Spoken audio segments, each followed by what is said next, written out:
Good morning, everybody. Thanks for coming back and joining me this morning. Hey, listen, in Esther chapter 4, there's a real famous verse in Esther chapter 4, verse 14. And actually, it's at the very last part of 4:14. It says, "Yet who knows whether you have come to the kingdom for such a time as this." A lot of sermons preached using that as a catchphrase.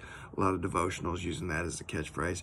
And actually, what I want to share with you today sprungboard off of a devotional that was using that as the phrase, but that's not exactly what I'm going to use. But just in case, some of you are familiar with the story of Esther, some of you may not be. But anyhow, what happens is that Esther is a Jewish woman who becomes part of the harem of a foreign king.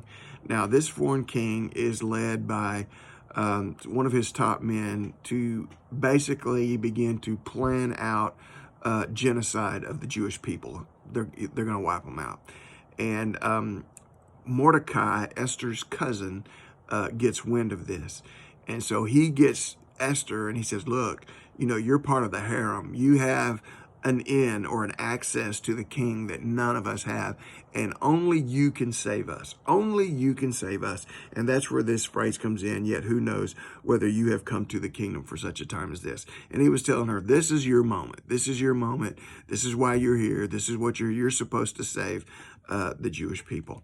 So she decides that she's going to do it, but she's extremely afraid because she's just part of the harem, that's all. And she really doesn't have any access other than what the king grants to her. But here, verse 16 is where I want to hone in on. So she says to Mordecai, she says, go gather all the Jews who are present in Shushan and fast for me. Neither eat nor drink for 3 days, night or day.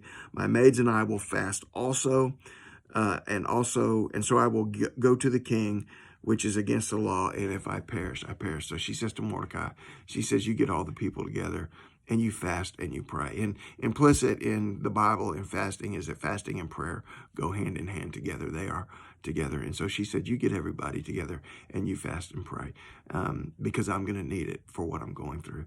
And so what I want to throw out at you today, who in your circle needs you to fast and pray for them today? Who in your circle, who around you, who in your family, who at your workplace, who in your neighborhood, who in your friendships, somebody needs you to fast and pray for them today. And what I'm asking you to do today is begin a time of prayer. Find a time when you can fast, maybe sun up to sundown, maybe for a 24-hour period, maybe through a couple of meals or one meal, but you're going to fast and you're going to pray, and you're going to pray for whoever this is.